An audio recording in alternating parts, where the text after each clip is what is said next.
Hey you guys, welcome back to my channel. Today I'm going to show you how I achieved these black and red vampy nails. So of course, as always, we're going to start with some nail prep and push back her cuticles. Now a lot of people ask me why I don't push back the cuticles with the cuticle pusher.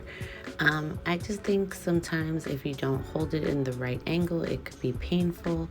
And I feel like these bits kind of push back, remove, and lift the cuticle and the dead skin way more than just the cuticle pusher.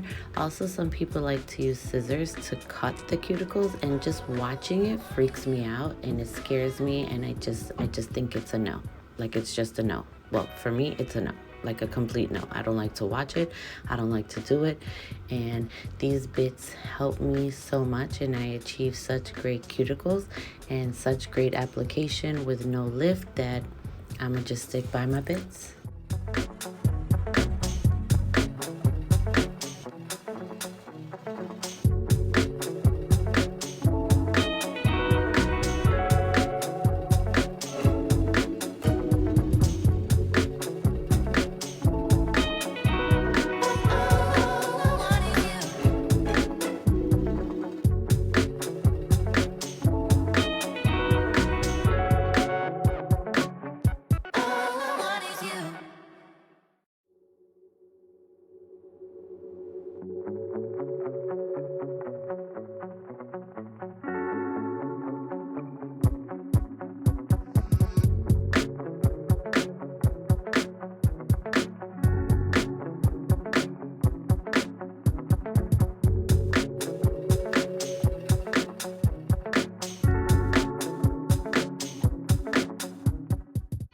So to remove her natural shine, I'm going to go in with a 240 grit sanding band. This is a really soft band. It's just not even, it's not barely going to like file her nail. It's just going to remove all the shine, which is what we want without harming the natural nail. I believe I got these from Nail Nails, and they're like so cute. They're like a zebra print, and I think I only got it just because of the print, and they weren't like the regular brown ones, but I like them. They work great. You know, of course, I change my sanding band per customer, and I think everyone else should. I know a lot of nail salons just reuse them until the grits wear down, but I like to keep things sanitary, and so I change mine, and I usually do it right in front of the customer so that they can see that this sanding band is brand new just for them. Also, I have my regular hand files that I have their names on the side of each file, and it just lets them know that this is theirs. It was not used on any other person, and I think it's just more aesthetic. So for today, I'm going to be using nail forms. I love nail forms. I think they're great. I think they're a healthier way to do acrylic or gel, or I guess some people use it for polygel too. I've never tried it with polygel. But it's just, there's no glue on the natural nail. There's no plastic or gel tip on the natural nail. It's just building out, and since her nails are on the slightly longer side and she wants to continue growing out her nails, we're just going to do a little extension. I love forms also because they have lines on them, so you know how to shape. You can achieve a square, a coffin, a stiletto, and then when you move on to the next nail, you can remember what line you went up to, so all the nails come out the same length. It also cuts down trimming time, hand filing time, buffing time, shine removal time, and then application. It's like you put them on. In the beginning, it's a little hard, I will admit, to line them up correctly and set them in place, but once you get the hang of it, it's one of my preferred methods. A lot of people haven't had it done because they're used to getting their nails done in just the salon where they slap a tip on, so they get a little nervous. Is it going to be as strong? Are they going to break? I think these are actually better. Let's say your nail does break. When you have a tip on it, it's going to like snap your natural nail when it pops off. These kind of just lift off, and you know, they're just as strong. You can make them as thick as you like, and I just think you achieve such a great shape, such a great application, and I love them. This was my first time using the Young Nails nail forms. They came in one of my kits that I bought from them, and you guys know I'm diehard. I stand by Young Nails. I have their dust collector. I use a lot of their products, but I didn't really like these forms. They kept opening. They weren't as sturdy as some of my other ones, but we made it through. For those wondering why I'm so soft-spoken in this video, it's because I'm literally hiding in my bathroom in order to do this voiceover for you guys, because all 4 of my monsters are home today and they're all screaming or watching TV or doing remote learning, and I can't find a place in this damn house to be quiet enough for me to like do my voiceover. So I had to hide in my bathroom. So yes, I'm soft-spoken today. Sorry if I'm not as loud and funny and cursing as usual. I'm just trying to get through this tutorial for you guys. Yes, I'm doing a tutorial today because a lot of people have been asking me why I just have them watch me work instead of teaching them. I've explained this before. I'm not a teacher. Everyone has their own methods, but a lot of people ask me to do a sort of a tutorial. So here it is. So when starting the application of your acrylic on a nail form, you're going to start at the natural smile line and kind of build it out thinly onto the form. Once you have a nice shape, you're going to go back in and you're going to cover the nail bed. You're going to bring it back down to the extended tip, and then you're going to make an apex. It's always good to look at the nails from side to side just to make sure there's no dips, no dents, everything looks perfect, nice curve. Some people don't like a curve, but a curve or an apex always helps the nail not to break. It's the arch of the nail, it's like the backbone, and it just kind of adds that sturdiness, whereas if the nail is flatter, it's easier for her to snap.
So for this set, I'm using the Young Nails acrylic in Cover Pink, and to me this is not a Cover Pink. Like, I'm not sure if someone got this a little messed up or confused, but to me this looks more like a regular pink, or a clear that comes out not as crystal clear as clear, but kind of like very transparent. To me, a Cover Pink should be pink. It should be opaque, and it should, you know, be covering, because that's why it's a Cover Pink. So when I remove the nail forms, you guys can see they are pretty much clear. They're a little cloudy, I'm assuming because it's pink and not clear. But when removing the nail forms, when the nails are completely dry, you want to kind of give it a little pinch to kind of separate it from the nail, and then remove the tape from around the nail. Going in with my hand file right now just to remove any excess acrylic from swiping that dried on the form. And because I did use Odorless monomer for this set, I'm just going back in with my sanding band to remove the tacky layer. This is going to ensure that when I go in with my regular bit, that everything will be nice and smooth and the tacky layer won't gunk up my regular bit.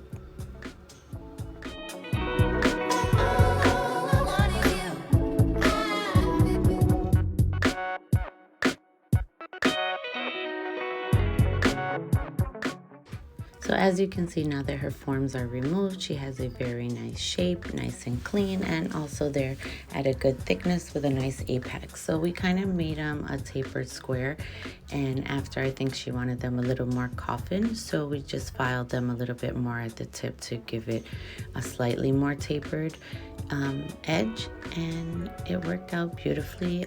Again, I'm like an advocate for nail forms. I think they're great, I think they're healthy, and I think they cut down a lot of work time.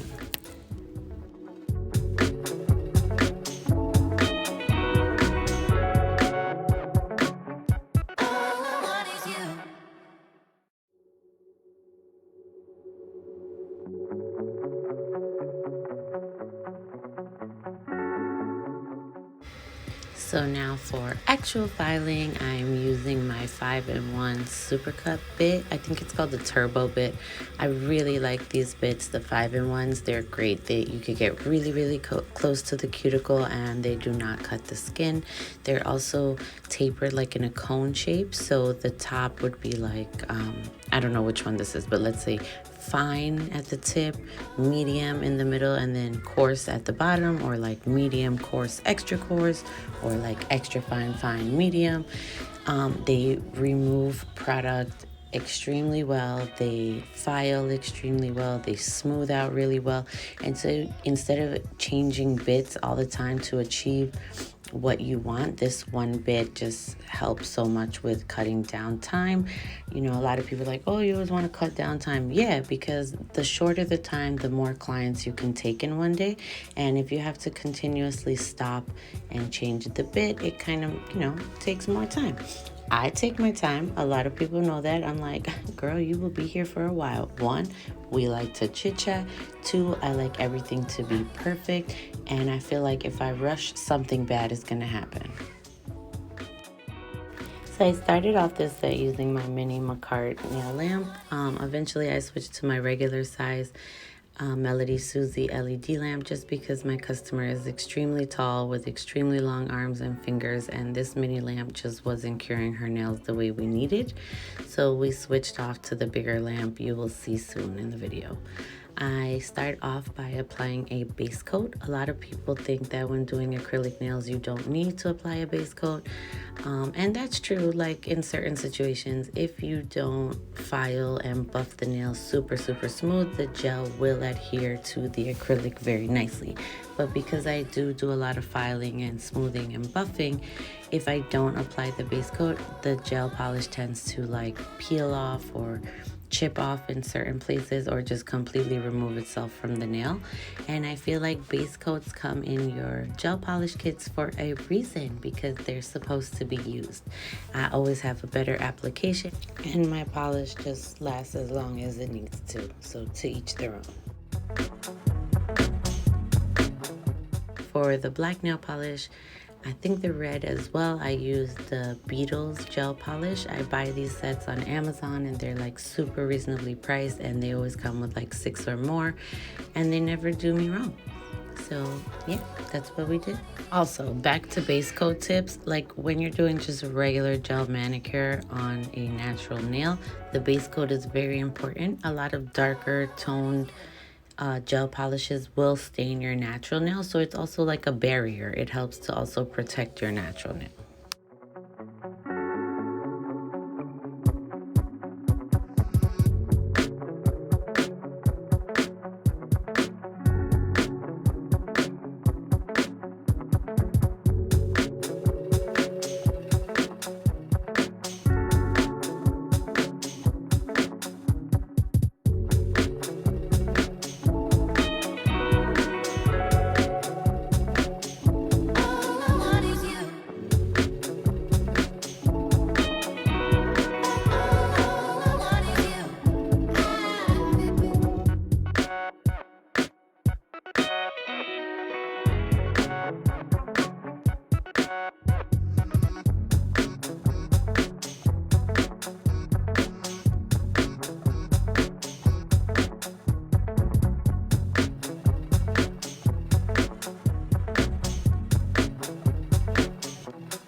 So since all the black nails are already double coated, I'm just gonna go in with a top coat just to protect them in case anything happens with the ombre, or because my customer could sometimes be a little rough, you know, and mess her nails up or get like one of my cat hairs stuck on her nail or something like that. So I'm just going to um, top coat them to protect them before doing the rest of her nails. For an ombre, like always, I put a thin layer of base coat down. I do not cure it, and then I apply the nail polishes that I want to use. As you can see, they sort of like bloom and marble on their own on top of the wet base coat. And then with my Neo Nails ombre brush, I just start from one color, and once I hit the next color, I stay there for a second blending and then continue on. With this set, I mean, some people like, you know, they like to go in one direction. I also like to go in two directions so that it gives a smoother blend. The black was kind of messing up the red. So instead of going from top to bottom, in some of the nails you will see I start from the bottom going up, and that just like blended the red into the black instead of the black into the red. And it helped a lot more to get a smoother transition.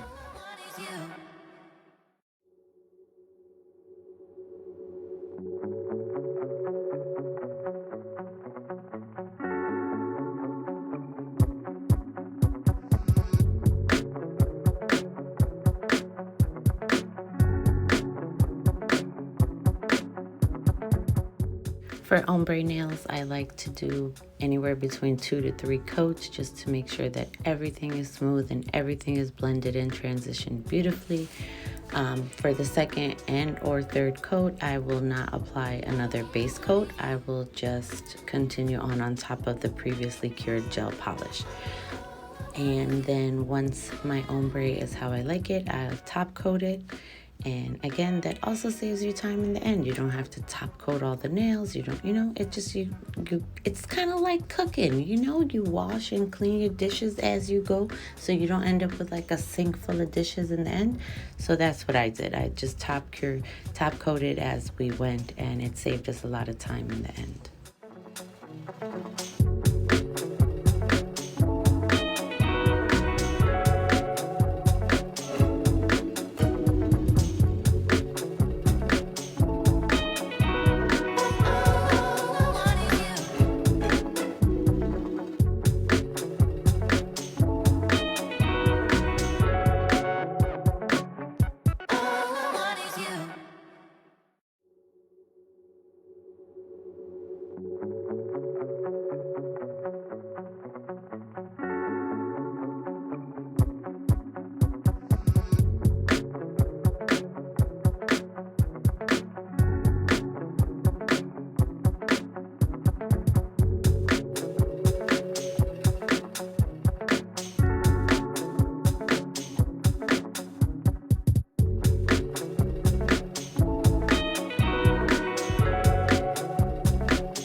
So for the solid black nails, we just went in with the same red used in the ombre and just created a very, very thin French line.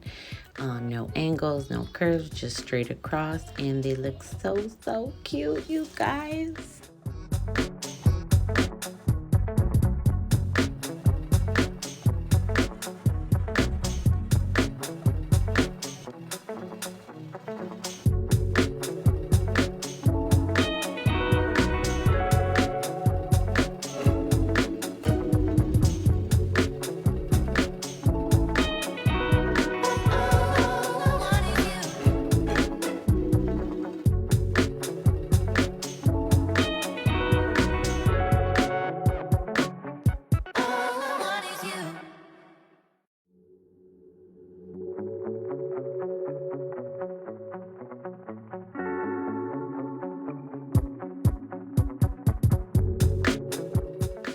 So when I do ombres or when a lot of coats of gel polish are used, sometimes you lose a little bit of shaping of the nail. They get a little rounder, they're not as sharp. So I just like to go back in with my hand file and just do a little crisping up just so they don't look thick and bulky.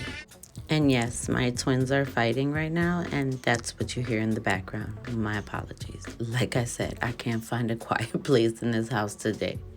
And this is the finished look. I hope you guys like it. I hope you enjoyed it. I hope you learned something from it. Don't forget to like, subscribe, and share my videos. Thank you guys for watching as usual. I'll see you in the next one. Love you so much.